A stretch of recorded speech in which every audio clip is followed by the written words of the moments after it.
శ్రీమాత్రే నమ. జయ గురు దత్తాత్రేయ నమ. ఈ వీడియోలో మనం మార్చి 24వ తారీఖు నుంచి 30వ తారీఖు మధ్యలో వృశ్చిక రాశి వారికి జరగబోయే వార ఫలాలు ఏ విధంగా ఉండబోతున్నాయి అన్న విషయాన్ని మనం ఈ వీడియోలో చర్చించే ప్రయత్నం చేద్దాం. ముందుగా ఈ రాశి వారికి చతుర్థ స్థానంలో 3 గ్రహాలు సంచరించడం జరుగుతోంది. ముఖ్యంగా రాస్యాధిపతి సప్తమాధిపతిగా ఉన్నటువంటి కుజ శుక్రుల కలయిక చతుర్థ స్థానంలో ఒక విధంగా భార్యాభర్తల మధ్య ఉన్నటువంటి విభేదాలు తొలగి ఒక అండర్స్టాండింగ్కి వచ్చే అవకాశాలు ఎక్కువగా కనబడుతున్నాయి. అదేవిధంగా వివాహ ప్రయత్నాలు చేస్తున్నటువంటి వధూవరులకు ఈ సమయంలో అనుకూలమైనటువంటి సంబంధం కుదిరే అవకాశం ఉంది. ఈ సమయంలో ఈ వృశ్చిక రాశి వారికి పెళ్లి చూపులు లాంటివి ఏర్పాటు చేయడం వల్ల పరస్పరం ఒకరికొకరు ఇష్టపడి తొందరగా వివాహానికి వెళ్ళే అవకాశాలు కూడా ఉన్నాయి. అలాగే ఏదన్నా వివాహ వేడుకలో కానీ ఫంక్షన్లో కానీ ఏదైనా ప్రయాణం చేస్తున్నప్పుడు పరిచయమైనటువంటి అమ్మాయితో కానీ అదే అమ్మాయిలైతే అబ్బాయితో కానీ పరస్పరం వివాహ విషయంలో కూడా ఒక నిర్ణయానికి వచ్చే అవకాశాలు ఎక్కువగా ఉన్నాయి. సో ఏదైనా మొత్తం మీద ఎక్కువగా ఈ వారం వివాహ సంబంధించిన విషయాలు, శుభకార్యాలకి సంబంధించిన విషయాలు ఎక్కువగా చర్చించుకునే అవకాశాలు ఎక్కువగా ఉన్నాయి. అయితే కుజుడు చతుర్థ స్థానంలో సంచరిస్తూ ఉంటూ శనిగ్రహంతో సంచరించడం వల్ల స్థిరాస్తుల మీద ఉన్నటువంటి విభేదాలు ఎక్కువ అవడం కానీ, పరస్పరం ఆస్తి పంపకాల విషయంలో బంధువులతో విభేదాలు విరోధాలు ఏర్పడే సూచనలు కూడా ఉన్నాయి. అలాగే చతుర్థ స్థానంలో 2 పాపగ్రహాల ప్రభావం వల్ల విద్యార్థులు చదువులో ఎక్కువ శ్రద్ధ పెట్టలేకపోవడం, అలాగే మాతృవర్గీయులతో విభేదాలు రావడం, తల్లిగారి యొక్క ఆరోగ్య విషయంలో ఇబ్బందులు వచ్చే అవకాశం ఉంది. అలాగే గృహంలో విలువైన వస్తువులు పాడై రిపేర్కి రావడం కానీ అవి పనిచేయడం మానేయవచ్చు. వాహనాల లాంటి ప్రయాణంలో ఇబ్బంది పెట్టే సూచనలు ఉన్నాయి.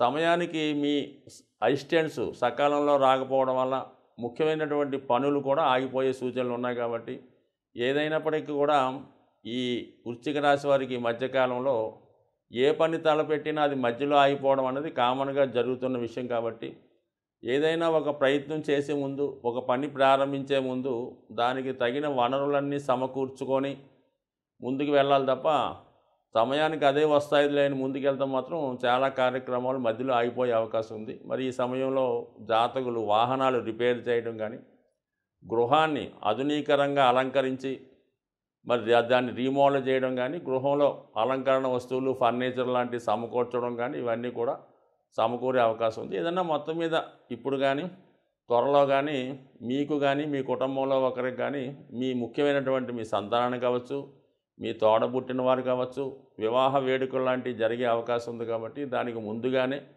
అన్నీ సిద్ధం చేసుకునే ప్రయత్నంలో గృహాన్ని కూడా రెడీ చేసుకోవడం జరుగుతుంది. కాబట్టి ఎక్కువగా మనీ ఖర్చు అవుతుంది. అలాగే గృహంలో బంధువుల యొక్క విజిటింగ్ ఎక్కువగా ఉంటుంది. ఇంటి ఇల్లాలకి నిత్యం వంట చేసే కార్యక్రమాలు ఎక్కువగా ఉంటాయి. ప్రతిరోజు చుట్టాలు రాకపోకల వల్ల మరి కుటుంబంలో స్త్రీలకి కొంత అసహనానికి కూడా గురయ్యే అవకాశం ఉంది. బట్ కానీ స్త్రీలకి అలంకరణ వస్తువులు, అందమైన ఆభరణాలు ఈ సమయంలో వచ్చే అవకాశం ఉంది. ముఖ్యంగా శుక్రుడు స్త్రీలకు ఎక్కువగా ఉపయోగపడుతుంటాడు. అటువంటి శుక్రుడు చతుర్థ స్థానంలో ఉన్నటువంటి కుజుడితో కలిసి ఉండడం వల్ల కలగడం వల్ల అంటే వివాహానికి ఉన్నటువంటి సమస్యలు తొలుగుతాయి. వైవాహిక జీవితంలో ఉన్నటువంటి సమస్యలు పరిష్కారం అయ్యే అవకాశం ఉంది. అదే శుక్రుడు శనిగ్రహంతో కలిసి ఉండడం వల్ల ఉద్యోగ ప్రయత్నాలు ఫలించే అవకాశం ఉంది. అలాగే ఉపాధి అవకాశాలు పెరిగే అవకాశాలు కూడా ఉన్నాయి. అంటే ఏదన్నా శుక్రుడు శని మిత్రులు అవ్వటం వల్ల కంపల్సరీగా ఈ శుక్ర శనిల కాంబినేషను ఎవరి జాతకంలో అయినా ఉంటే వాళ్ళకి ఉద్యోగం చేసే భార్య రావడం జరుగుతుంటుంది.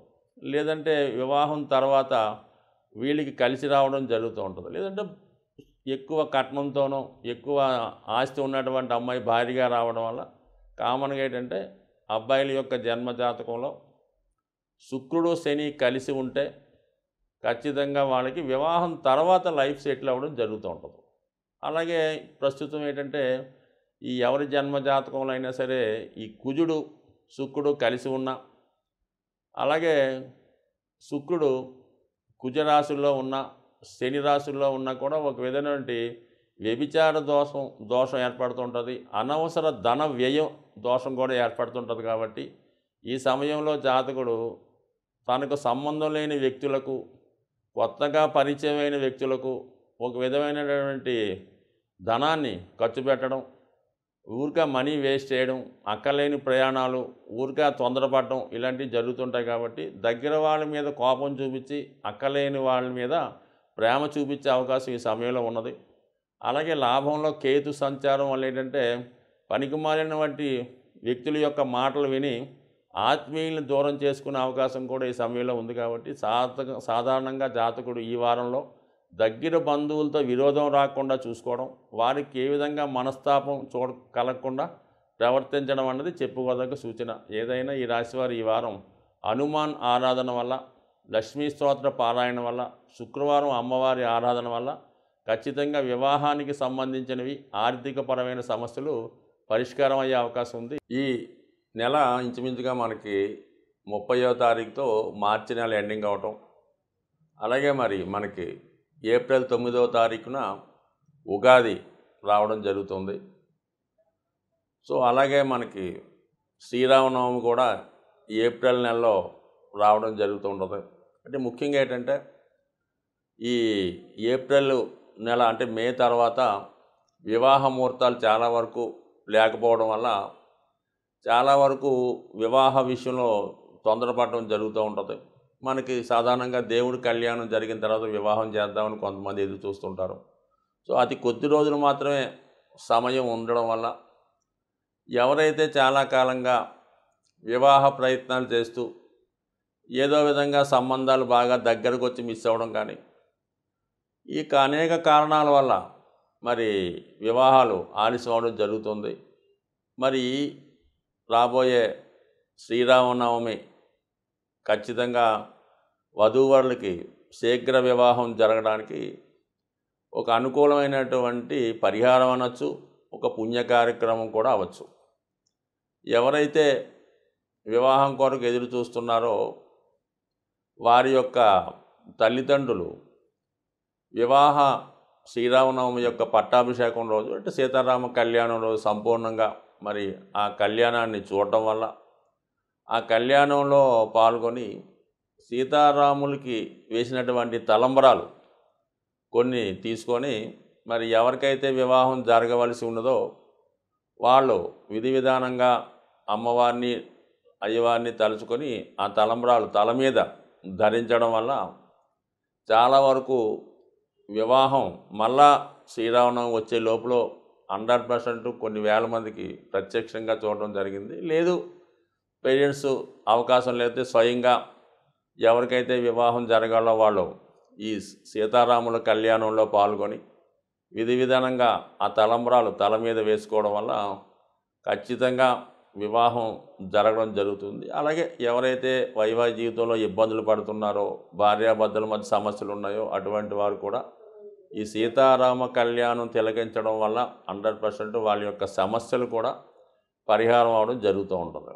సో అలాగే ఏంటంటే మరి రేపు రాబోయే ఉగాది రోజు ప్రతి ఒక్కరూ కూడా విధి విధానంగా ఆ రోజు మరి ప్రత్యక్షంగా మీకు అవకాశం వస్తే ఎవరైనా పంచాంగం చదివినప్పుడు అది వినడం కానీ, లేదంటే మనకి టీవీలో మాధ్యాల్లో ఈ పంచాంగ శ్రవణం ఆ రోజు అంటే ఉగాది రోజు ఎవరు రాజు ఎవరు మంత్రి అనే విషయాలు చెప్తూ ఉంటారు. కాబట్టి అంటే ఉగాది రోజు పంచాంగ శ్రవణం మీరు వినడం వల్ల కంప్లీట్గా జాతకంలో ఉన్నటువంటి గ్రహ దోషాలు తొలగి ఆ గ్రహాలు మీకు అనుకూలంగా మారే అవకాశం ఉంది. కాబట్టి మనకి చాలా కాలంగా ఈ పంచాంగ శ్రవణం కంపల్సరీగా ఆచరించడం, ఆ విధంగా మరి మిత్రులకు కలుసుకోవడం కానీ, పెద్దవాళ్ళు సత్కరించడం కానీ ఆ రోజు చేయటం వల్ల ముఖ్యంగా మరి ఆ రోజు మీరు పంచాంగాన్ని ఖచ్చితంగా విని, అలాగే మీ పెద్దవాళ్ళకి మీ శ్రేయోభిలాషులకి వీలైనంత విధంగా మీరు ఆ రోజు కలుసుకొని బహుమతి రూపంలో ఇవ్వచ్చు, లేదంటే వాళ్ళకి ఒక నమస్కారం పెట్టడం వల్ల